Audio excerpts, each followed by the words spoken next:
Hello මගේ රත්තරන් යාළුවනේ කොහොමද ඔයාලට? ඉතින් අලුතෙන් පේජ් එකක් හැදුවා. මේක තමයි මගේ පේජ් එකේ පළවෙනි වීඩියෝ එක. අපි බලමු අද මොනවද ඉන්නේ මාළු කියලා.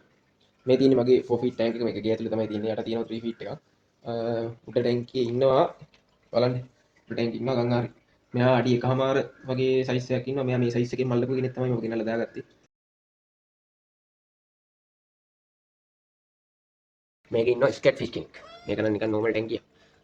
මේ පේනව නේද? මෙතනට ආවම මෙයාගෙන් වදි. මෙයාව නම් මම නිකන් දාගෙන හිටියේ. මෙයාත් මේ මෙච්චර දවසක් උඩ ටැංක් එකේ හිටියේ. ඊට පස්සේ හරියට පොඩ්ඩක් එයාව එළියට ගන්න ඕන හින්දා මම මෙයාව මේකට දාගත්තා. මේ ටැංක් එකට අලුතෙන් මාළු වගේක් ගේන්න හිතන් ඉන්නවා මම. අද බොහෝ දුරට ගෙනේ. අද ගෙනාවම මම මේ වීඩියෝ එකත් ඔයාලට දාන්නම්. දැන් අපි යන් එළිය ටැංක් එක බලන්න. මේ තියෙන්නේ එළිය පොණ්ඩ එක. මේක අඩි 6යි 6ක් වගේ තියෙනවා. බලන්න මේකේ. මේක ඉන්නවා ඇලිගේටර් කෙනෙක්. මේ සාමාන්‍යයෙන් අඩි 1කමාරක් දෙකකට කිට් වෙන්න වගේ පිටිලා තියෙනවා. මෙයා ඉන්නවා දැන් අඩි 2කමාරක් විතර. අපි ලොකු බොස්. ඊට පස්සේ මේක ඉන්නවා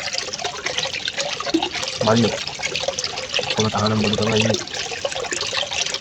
ඊට පස්සේ කොරියන් ඉන්නවා. ඔන්න ඔය ටැංකිය තත්ති. පේනවනේ බුලත් ලුක් ටැංකියට වැටිලා.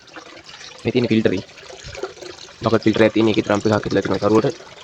මේ ඩ්‍රිප් පොට් ටිකට අයින් කරගන්න ඕනේ කියලා මට හිතලා තියෙනවා. මොකද ඇලිගේටර්ට පොට්ටක් කරදරයි වෙන්නේ. එයාගෙන් හැමතැනම වැදිලා තිබ්බා මේවා. මේකෙත් ඉන්නවා රෙඩ් ෆින් ප්ලාන් එක. ඔය ඉන්නේ. මෙන්න මෙයා කෝකටත් ඉස්සර වෙනවා. මෙයා මොනව කරන්නේ මෙයා. ඔය පේනවද? උනන්දු.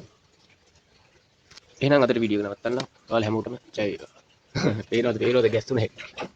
මාළු ටිකක් බය කරනවා. ඕක තමයි වැඩි.